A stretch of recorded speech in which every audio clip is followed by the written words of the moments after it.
राधे राधे मित्रों, राधे चैनल में आप सबका बहुत बहुत स्वागत है। चलिए आज हम श्रवण करते हैं कार्तिक मास कथा भाग 10। प्रेम से बोलिए दामोदर भगवान की जय। एक समय की बात है, नर नारी कार्तिक मास में भगवान विष्णु की पूजा, दीपदान और कथा श्रवण का नियम पूर्वक पालन करते थे। इस माह में स्नान, व्रत, दान और भक्ति से जो पुण्य प्राप्त होता है वह अन्य महीनों में कठिन साधनाओं से भी प्राप्त नहीं होता है। एक ब्राह्मण था जिसका नाम हरिदत्त था। वह परम श्रद्धालु और धर्मपरायण था। प्रतिदिन कार्तिक मास में प्रातःकाल स्नान करके तुलसी के पौधे के समक्ष दीप जलाता और विष्णु भगवान की पूजा करता।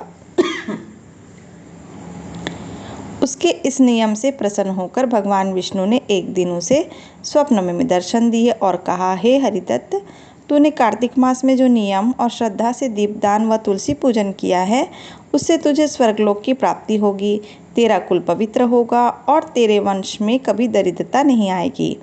हरिदत्त ने भगवान को प्रणाम किया और अगले दिन से उसने अपने गांव के लोगों को भी कार्तिक मास की महिमा का आरंभ करना बताया।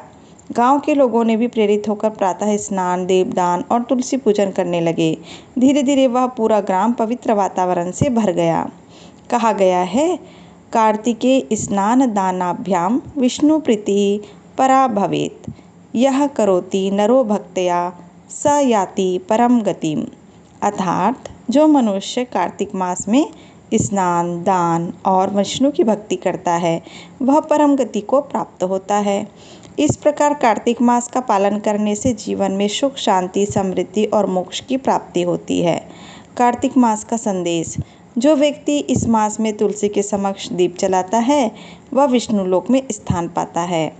यह थी कथा कार्तिक मास भाग 10 की। 11वें अध्याय के श्रवण में हम आपसे पुनः मिलेंगे। तब तक के लिए राधे राधे।